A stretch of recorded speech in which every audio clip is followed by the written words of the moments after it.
Yo, like I said, if you ain't on the Miami hustle, you ain't on it because you ain't grinding enough. Because you're not doing enough, you're not implementing yourself enough, right? If you doing enough, right, then you gonna be right here in the same seat where I'm at. You understand me? So get your hustle right, man. Get your grind right. Raise those stakes, man, and get you a bag.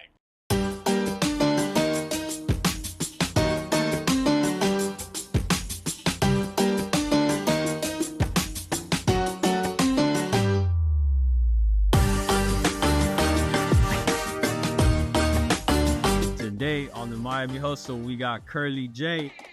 Hey, Yes, sir. Yo, appreciate you for your time. Thank you for pulling up. Yeah. So for the people that don't know, where you from? Hey, man, you know, I'm from Miami, but we come from a small town called Ghouls. If you don't know, then you a fool. That was that down south? That's down south Miami by Cutler Bay area. As a lot of people know it, but if you from G-Town, you from Cutler Ridge, you know, that's how we rock. Yes, sir. And for the people that don't know, Curly J is a music artist out here in Miami. Facts. Doing his thing, dropping consistently, and has a lot of good stuff coming out. So it's a blessing to have you on the show. Again, thank you for your time. Pleasure to be here, bro. Facts, man. Yeah. Yes, sir. Anytime, bro. So I want to know, like, how was it growing up down south? Man, you know, it's honestly different. You come from an environment that like it's I don't want to say, because I hate saying aggressive, right? Because people get the wrong message. But it's just like, bro, it's very confrontational at all times. It's very rough, you know. I used to live in just a neighborhood where we would just be playing football, and then kids from other neighborhoods would come, and we'd end up playing football. We end up fighting, though. You get what I'm saying? Yeah. So we just come, like, that's what I'm saying. Like, you come from a cloth that's just like, it's very rugged, you know. So it's just different. Like, I mean, but it's very Miami still, though. You know what I'm saying? Yeah, for sure. You just got to be on point, P's and Q's. Yeah, man. Yeah. Yeah, for sure. And so what got you into making music? Man, I was always into music since I was 15 years old. So it's been about 15 years now that I've been just working at it. Yeah, 15. That was like what? Freshman year? High school? Yeah. Freshman year, summer going into sophomore year. So yeah. What got you into making music though? Like, bro, I was a sound engineer at first. Yeah, I was gonna say listening to music, everybody loves music, but making music is a whole nother art. Yeah, no, I was a sound engineer at first, and so I would just record everybody in the neighborhood or from the school. Yo, how'd you even get into that? Like learning how to? I just always had a passion for music and hip hop, and nobody did it like at the time. Now everybody does it, but at the time, nobody. I mean, people were doing it, but like it was older cats. You get what I'm saying? Like you would run into a guy that was much older who was doing that, but like a young guy who had his own studio and 15 years old, you get what I'm saying? Like, hey, that's the hustle right there. Yeah, that's what's up. Facts, bro. And who taught you? Like, how'd you learn? Man, I have an uncle who he's like a low-key producer. He does a lot of like sound engineering, and he does like he sets up like the sounds for like theme parks and stuff like Disney and Six Flags and Islands of Adventure. Like when you ride the ride and you hear the sounds and shit, like he goes and sets that shit up. So yeah, like he started off back in the days. I still have to confirm this. I don't want to like say this, but allegedly him and Piccolo know each other. So okay, I gotta figure out. I gotta get with Piccolo to understand where he knows. You know what I'm saying? That's funny you say that because that was our last episode. Deathlock. Shout out Deathlock. Yeah, facts. Shout out, man. Legend. Yes, sir. Facts. Yo, so you were basically recording other artists, and you were mastering their sound. Yeah, exactly. At what point did you think about like creating your own music and just rapping? So man, I came. I just had a moment where I was like, man, I need like, I kind of mastered like adapting to everybody, right? Like I learned how to read the room. I learned how to like. Sometimes, bro, like people come in like fighting with their girlfriends, bro. We're young, you get what I'm saying? So like and I was young at the time, but I had to learn how to adapt to the room. And so I was like, I've never adapted to myself though. You know what I'm saying? Like, what is my nature? What is what is Curly J? You know, and I wasn't even Curly J at the time. So, but I was like, yo, what do I like? What is it that I like to do? You feel me? And that was what sparked up that question. What would Josh sound as an artist sound like? And so that You know, I dropped a mixtape called Nothing Standard. That was my first mixtape ever. You know, and that's where things flew. Yeah. Define things flew. Like, how did? Well, I didn't get the best comments and then For real? nah, yeah, cause like, bro, I'm recording off a Rock Band microphone, right? Yeah, bro. I thought things flew meant like shit took off. Yeah, it took off because look where I'm at now. Oh yeah, You yeah. No, understand? for sure. Like I congratulate that. I congratulate the smallest things in my life. Yeah. Because just that moment, I could think back to that moment and be like, sheesh, you know what I'm saying? Like, So how did you find your sound?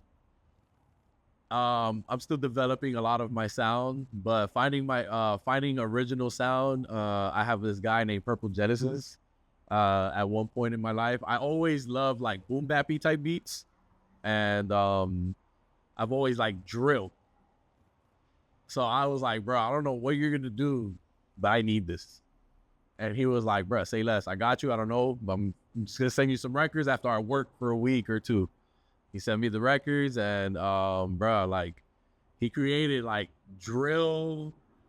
The thing is, I want to lay down bars, right, but still have like a flow to it.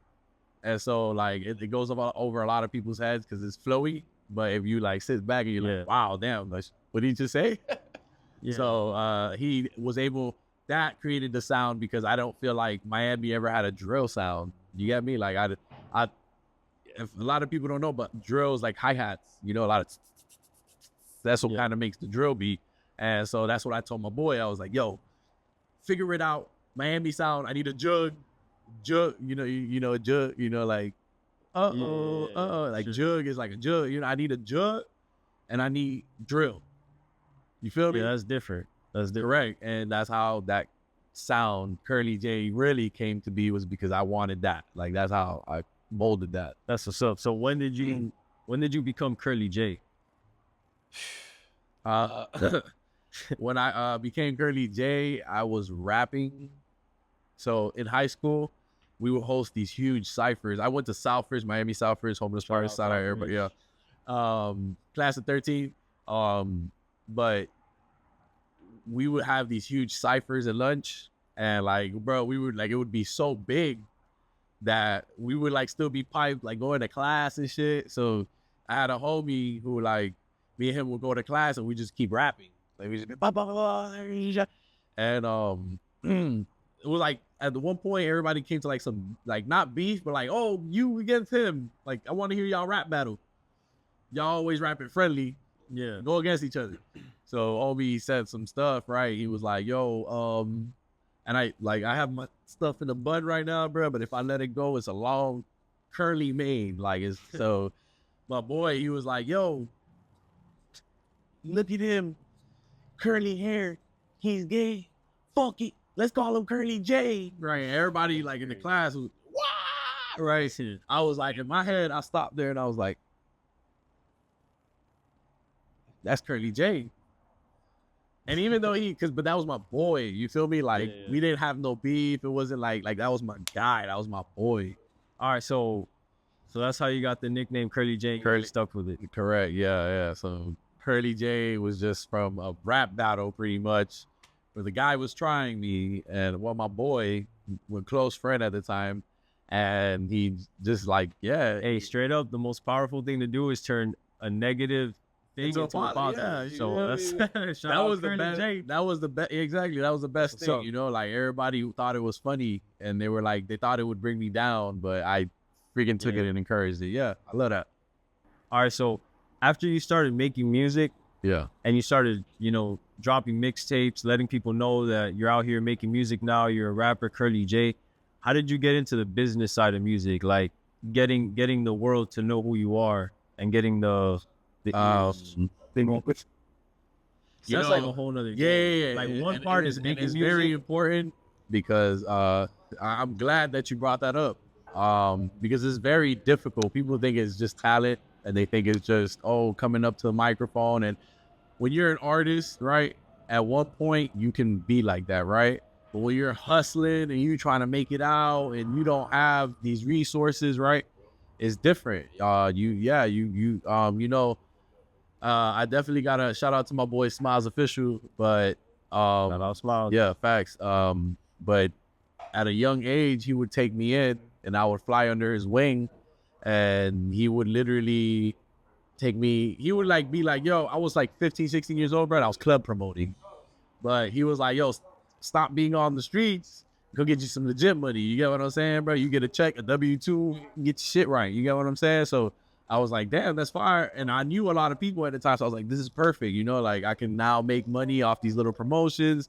And so that's where that mindset of the business started, because I was making my little money off of the, you know, I had to log in, I had to clock in, like not clock in, but like check in with the homie, like I'm here, bro, for the day, I'm ready to get paid, you know, and bro, it was, yeah, bro, like you got to keep account to a lot of things. And so time is money. I took that, time is money. And not only that, but I took that mindset of like getting money, right? And I was doing the studio for fun. When I was sound engineering, I was really doing it because like I was the only kid doing it in the neighborhood, right? Now I'm a little bit bigger. I'm 16, 17 years old, right? And I'm promoting in clubs. I'm making this little money. I'm like, yo, not only am I making a name for myself in the streets with the recording stuff, right? But how can I implement making money into the studio now? Like what? Like I gotta start being super professional and writing my stuff down and getting all my hours locked in. Like, yo, I did, etc. You know, whatever. Homie pulled up today. 3 hours. You know what I'm saying? So it's different when you start doing things like that, bro. Like you start realizing, like, okay, now I'm more organized, and like you said, it's more of a business now. You know? Yeah. Nah, for sure, bro. Time is money. And there's a lot of money to be made if you understand business and take yourself serious and understand like the value that you're worth. Facts. So getting into that game, that other hustle, because it's one hustle to be making money off of perfecting people's sound. Correct. But it's another hustle making your own music and then letting the world know. So how do you get people to hear Curly J? Because shout out to all the music artists. It's not easy because it really is a hustle, because you don't have nobody behind you. You got to do it on your own, and you got to let people. You know, first off, you got to reach. You got to reach, man. When I say reach, I mean, who are you sending your music to, right? Not only are you putting your music through iTunes and through all these platforms, these big, huge platforms, now look official, right? Damn, look, homie looks official now, right? But who am I emailing now? Who am I like, bro, you could go on Indeed, search up Sony Music Records and all the emails, you know, who are you emailing? Like, bro, there's 250 people that work in that organization. One person has got to pull out from that month. You know what I'm saying? Yeah. So you just got to have that input at like, you know what I'm saying? Like, when you do that, bro, like, it's different. Like, you see the, like, so it's the hustle. You know, like when you're throwing all these emails out, you're sending your catalogs to a bunch of people, you're sending to X amount of DJs, you're sending your music to radios, to iHeartRadio DJs, like official people, you start realizing like, yo, there's a lot of branches here, right? Like, I'm not just releasing my stuff through DistroKid or through TuneCore, you know what I'm saying? Like, what am I doing to get these plays? Yeah, you got to be a salesman for your product. Exactly. And so when you're reaching out to people and you're every day, bro, like every day I'm on Instagram or whatever platform, right? And even it could be I'm on iTunes and I like searching through music, bro, and I see someone, I'm like, yo, let me go search them up on Instagram now. Yeah. You know what I'm saying? So like, bro, even if that person might not reach back out, I'll try it. Yeah, you know what I'm saying? You got to be the best salesman to yourself. Correct. Yeah. But hey, you gotta input. You gotta make sure you do it. You feel me? Yeah. And how do you keep your energy so positive throughout this whole process? Because the shit is not easy. The slums. The slums. The slums? Yeah. Like when you come from every day, I tell my story because I'm proud of my story, and I come from a different environment, bro. I used to do heavy drugs. I used to be into like a lot of other stuff that I shouldn't be into. And so when you come from that, just a negative mindset, that negative environment, right? And I don't want to call it negative because I'm not saying it's negative. Do what y'all want to do. You know what I'm saying, bro? Yeah. But what I'm saying is that when you're clouded all the time, like you don't have not one person around you that's like, yo, Chico, You know what I'm saying? Like you get put out. Like come on, like we doing this right now. You get what I'm saying? So I had to do that myself. And that when I realized that, bro, I was like, yo, I need to stay positive from this moment on. Like I can't fold for nobody. Everybody's depending on me right now. Like, that's what's up. You know what I'm saying? So yeah. Well, shout out to you for switching that mindset. Hey, that's necessary. Hey, you gotta mature. Like, how old were you when that happened? Would you say 21? Well, that's pretty young though. That's what's up. That's what's up. Nah, because your early 20s, if you switch up and you start to be on point, because there's a lot of distractions out here in Miami. Hey, I'm just saying 21 it changed. I'm not saying I changed. But still though, it's good to be mature at a young age. You know? Facts. So how did you relay that to your music? Very easily, because I've always loved hip hop for what it was. Like whenever you listen to an artist, whenever you listen to somebody, you kind of hear their story, right? So I was like, this is my story. Let me go tell people you know what I'm saying? Like, this is my time to shine. This is my time to go talk what I need to talk. So that's how it was very easy to do that, you know, like actually story tell, you know, like go make a record. Yeah, the last album that you dropped, I feel like was a lot of storytelling as well. Yeah, the featured volume 2. Yeah.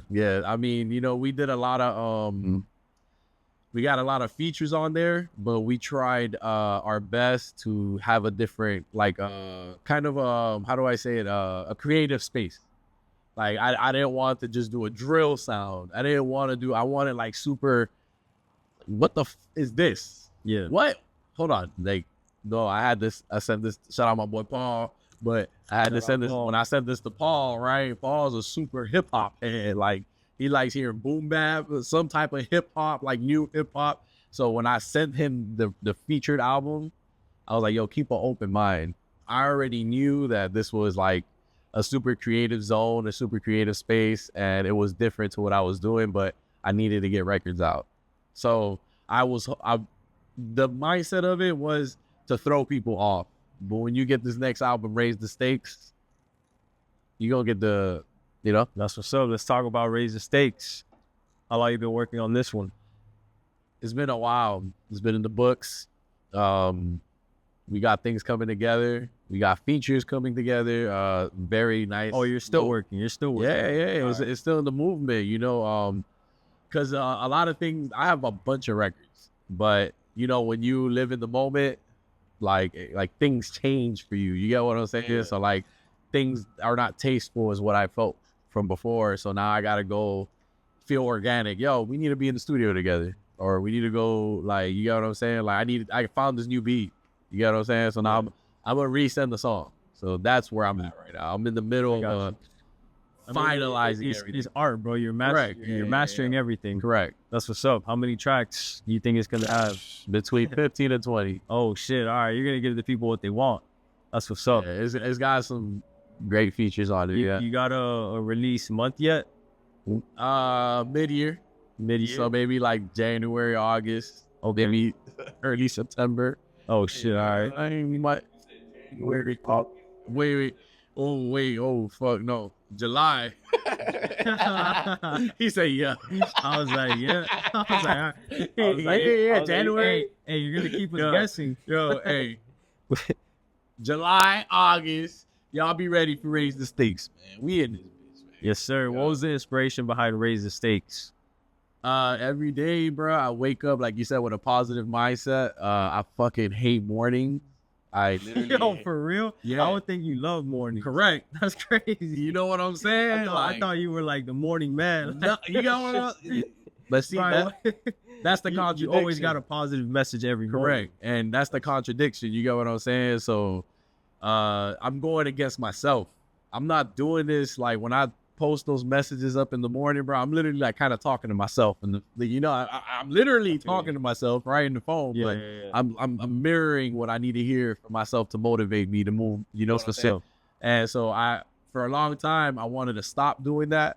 And a lot of big names, a lot of people with big names have reached out to me and said, "Yo, I may not hit the light, right? But I'm watching, bro. And if I don't got that there in the morning." Then my day ain't started, and that made me feel like, yo, I need to, you know, Yeah, I need to keep doing what I'm doing, bro. It's sending the positive message. I'm doing it for myself, and it makes people feel good. So, yeah, that's so. You got any mentors in the game that have kind of guided you through the process? Yeah, definitely. I like shout out to my boy Paul again. Yes, sir. Shout out Paul. He was one of the biggest ones. Yeah, my dog Paul from Drink Champs. Shout out my dog. Sir. But yeah, he was one of the biggest ones. You know, one of the biggest influences.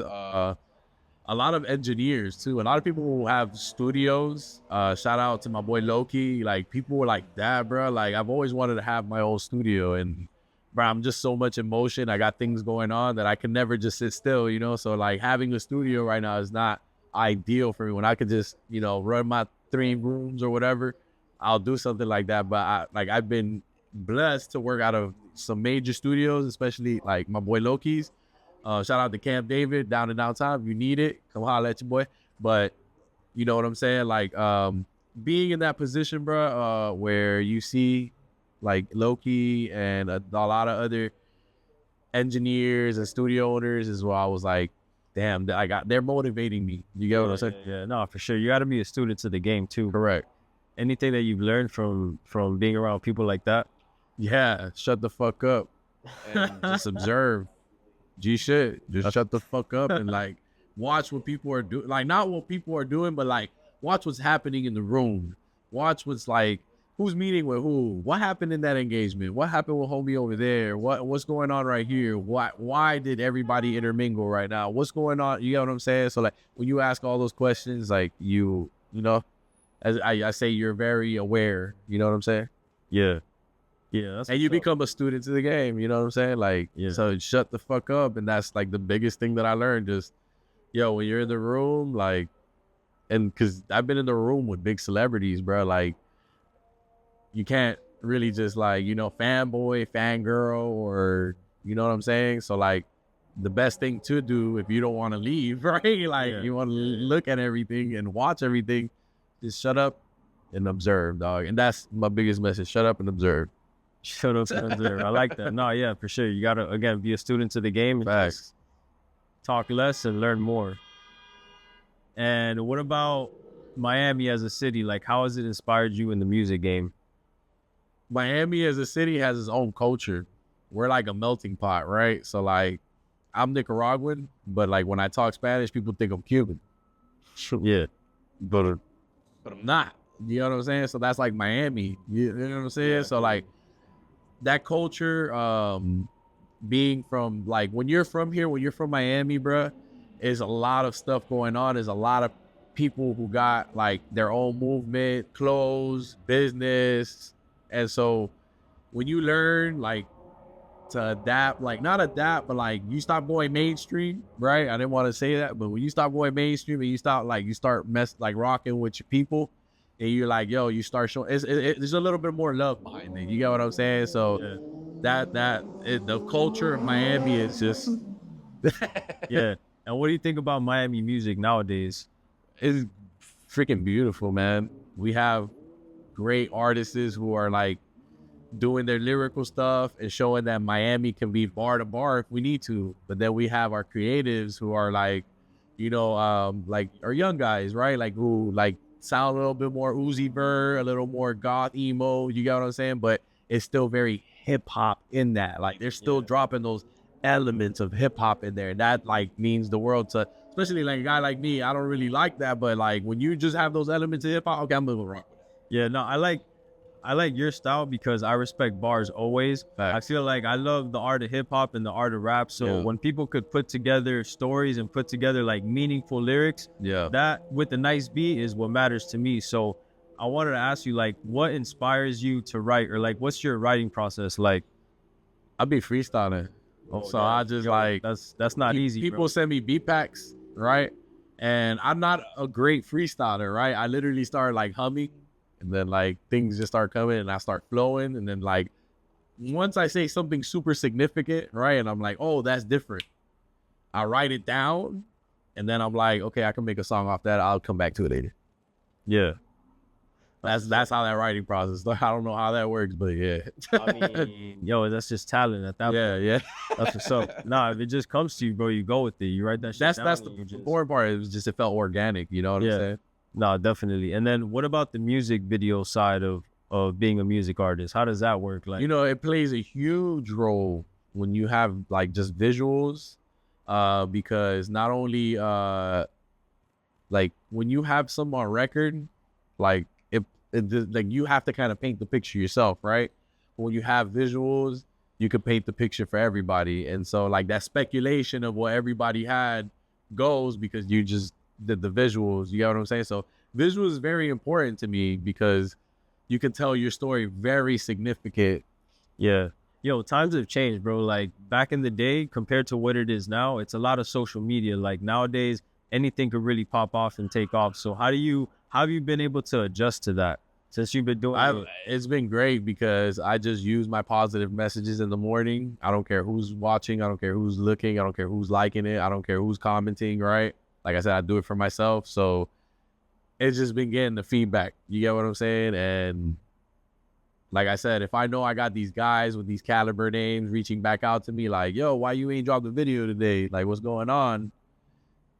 So back to what you asked me, the social media, I utilized, right? Like just that moment, I captured that moment just recently about a year ago because I've been dropping music for 10 years. You get what I'm saying? Yeah. So now once you get the social media game on, right, you're going to take off. Like you're going to make sure that you Bro, at this point, it's kind of like your resume. Correct.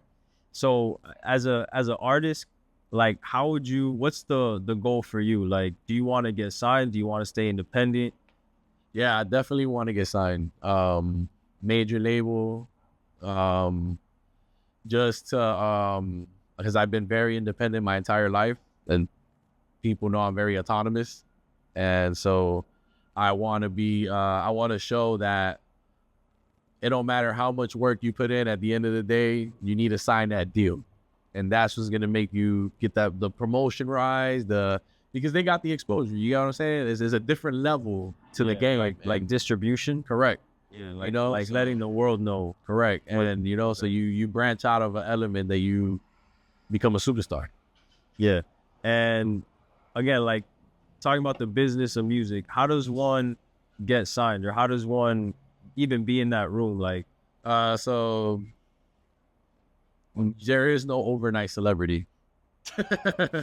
Like you got to put in that work. And when you do overnight celebrity, right, you'd already been hustling for so much time. You get what I'm saying? So yeah, bro, like you just, it kind of sparks in that moment. You'll feel it because you have everything organized. The ball is like on a roll. So once you got that ball on a roll, you kind of just keep it pushing from that moment. And it's like a feeling. You don't have like, there's like no, like there's P's and Q's to things, right?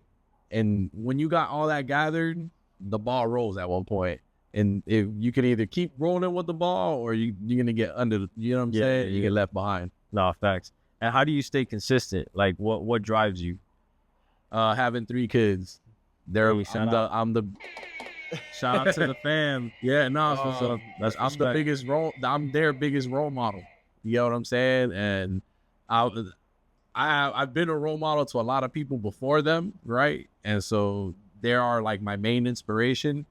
But being a role model to a lot of people, to them, is what has me flowing. I'm like, yo, I need to succeed as that role model. You know what I'm saying? As that person that it's big shoes to fill in, but yeah, they add fuel to the fire. Yeah, exactly. For sure. That's what's up. So yeah, bro, what's next for, let's see, we're in March right now. Yeah. We got the whole 2025. What do you got lined up? What do we got? So we doing Raise the Stakes mid-year, July to August. We doing and we working on the solo album too already. I'm gonna have a solo album, solo album called Curly J, self-titled Curly J. Fire. Yeah. So we're praying we got this together December, November, but we gonna drop Raise the Stakes for the people to eat. You get what I'm saying? So everybody got to feed the streets. Everybody got to eat, right? So yeah. Hey, shout out Raise the Stakes. Shout out Curly J. Facts. So what inspired you to make the solo album? I have a recent album before that was called My Name Is. Okay. So I want to follow up That's what's up. with that as just like, you know, like the first solo album, the first, you know what I'm saying? Like, yeah, because all my albums have been loaded, like almost every song is loaded with features. I want to give people my original content. Not only that, but my own story. You know what I'm saying? Like I want to give more of a story. How many albums you got out right now? Albums, I got 5 on iTunes and all platforms. And then SoundCloud, probably like 10 mixtapes. Oh damn.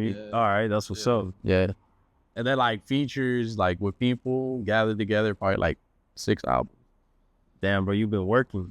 You've been putting Hey, I've been in Miami for a really long time, and Miami's it's small but it's big. When you gotta go through these neighborhoods and meet all these talented people, you gotta get in there. You know what I'm saying? Yeah. How is it working in Miami for you as an artist? Like, it's a little risky sometimes. But no, the artist lifestyle is not for everyone. Yeah, that's why it's a little risky sometimes, but it's amazing because when you're cut from a cloth and you already know the politics and you already know what's going on, right? You kind of just fit in the room.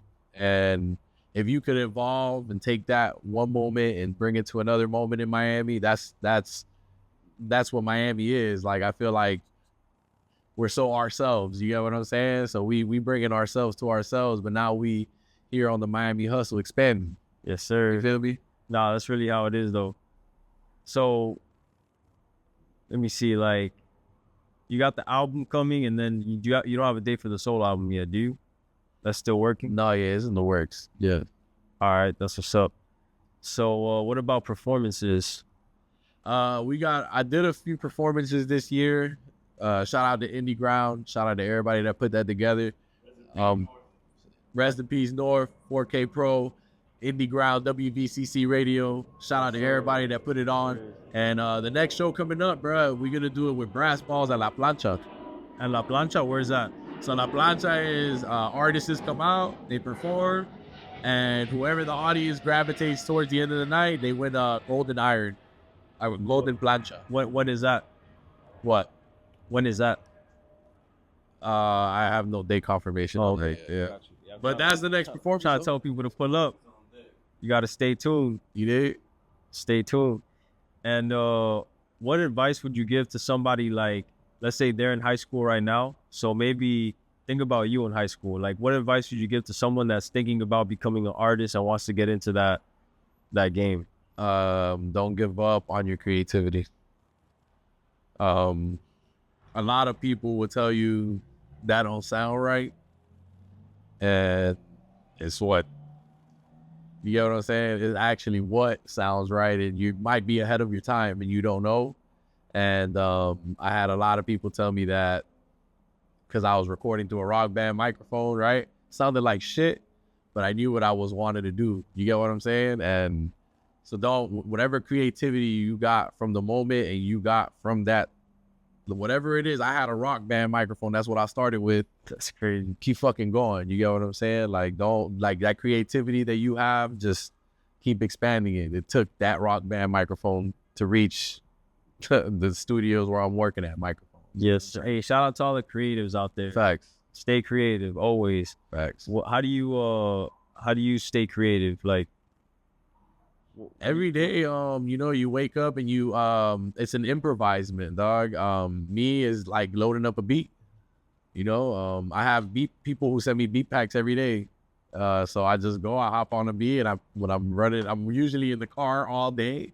So I play beats in the car and I rap, I freestyle to them, and that's how I stay creative, you know? Like I said, I freestyle and I say something clever and I write it down. Yeah, I feel like you just have passion for the music. Facts. And that's very important. Yeah, man. You gotta just love it. You know what I'm saying? Love what you're doing in the moment. How important is that to like love what you do? It's super important. Why? Because you just gotta like you enable yourself in a positive direction. And when you do that, you can see further. Yeah. And what do you like to do to just expand in the music world, like to get knowledge? When you sit back, you shut the fuck up, and you're in a Yeah. and you're observing these big engineers, and you're observing how does someone like put themselves in those rooms? You gotta be out there, man. Like either you intern or like I don't know what it is, like, but I found like I was in studios, like main little local studios and warehouses and stuff. And these guys were just like, yo, I work out of this studio too. I know this is my little one here in the warehouse, but I got this big studio over here where we work out of. You trying to come out here? So when like, you know, that's what I'm saying. When you're in that environment, people are just gonna bring you along. And that's what happened to me. And I just had to stay quiet and sit back and learn. You know what I'm saying? Yeah, for real. Yo, shout out Too Nice. When he was on the episode, he told me if you're down, you gotta be around. Yeah. Not straight up, that's what it is. Facts. You gotta pull up, you gotta shake hands. That's what you gotta do. Yeah. Network. And that's the important part, pulling up. Huh? That's the important part, pulling up. Yeah, showing up. You gotta put in the hours. Facts. How do you find time to put in the hours when you have 3 kids and you know, like when you have a wonderful partner, someone who respects what you're doing, then that's gonna elevate you times 10 because you can find that time. Hey, shout out to no baby mama drama. Yes. that's very important. That's very important for real. Yeah. That's what's up, man. That's somebody that believes in you. Correct. Yeah, you gotta have people around that believe in you always. So let's talk about your team. Like, who do you have around you that keeps you motivated, keeps you pushing? For the third time, shout out my boy Paul. And he the only one that's pushing me right now. He the only one that's motivating me and putting me in these scenarios, showing me like, and like he throw me out to the wolves. Like it's not like he's like, yo, you know what I'm saying? Like he just bring me in the room. Yeah, go do what you gotta do, man. You know what I'm saying? And I gotta work my magic. So like I said, like, again, if you have that passion in you, you love what you're doing at the moment, it don't matter what room you get put in, you get what I'm saying? You take advantage of what you got going on. And thankfully through Paul and everyone he knows and all his endeavors and whatever he got going on, I've been able to be blessed to be put in different rooms and actually shake hands. Like you said, you got to shake that hand. You got to be present. So that's what I do, bro. I just like, yo, what's your Instagram, bro? As much as you don't want to do that, right? Like, be like, yo, what's your Instagram, bro? Like, hey, just do it, bro. Like, it literally builds a relationship and you never thought. Yeah, that's what's up, man. Yo, so Curly J, you already know we're going to keep following you. We're going to keep supporting you. Man, we in this bit. Always. We got 2 albums to look out for. Facts. So follow the boy, Curly J. Wait, hold up. We got 3 albums. What's the 3rd one? Before We Rich. Oh, shit. Hey, Before We Rich. Tell them about Before We Rich. Yeah, man. Shout out to boy Devon. Yeah, yes, sir. Listen, we working on it. Ain't no release date Before We Rich. Yo, hey, shout out to Curly. Hey, shout out to Devon. Shout out to Curly J for real, a true hustler. Yeah, he's cooking up 2 albums and now just shouted out a 3rd album. Yeah. So, bro, you already know people from Miami are different. We really put in that work. We really put in that hustle. We're out here every day doing what we got to do, doing what we love. So that's why we have people like Curly J pull up to the show. You're, I would say, a perfect guest to have on because you've been following your dream. Got 3 kids, no excuses. Like, you really got to put in that work. And again, a blessing to have you on the show. Until next time, we're going to keep following your success and you're going to pull up when you got those 3 albums dropped. We're going to celebrate. Hey, listen, before we wrap it up, listen, if you ain't on the hustle, you ain't on the Francesco. Oh, yo, hold up. Shout out to Canada, right? Because they winning in all aspects. But shout out to the boy Francesco Antonio. He out there doing his thing. He got his music going on. We got big things cooking up with him too. What we call DKO Dream Big. DKO Dream Big, man. We locked in. The big people, man. It's love. But other than that, yo, like I said, if you ain't on the Miami hustle, you ain't on it because you ain't grinding enough. Because you're not doing enough, you're not implementing yourself enough, right? If you doing enough, right, then you gonna be right here in the same seat where I'm at. You understand me? So get your hustle right, man. Get your grind right. Raise those stakes, man, and get you a bag. Yes, sir. Yo, appreciate you, bro. Until next time, you already know. Sir.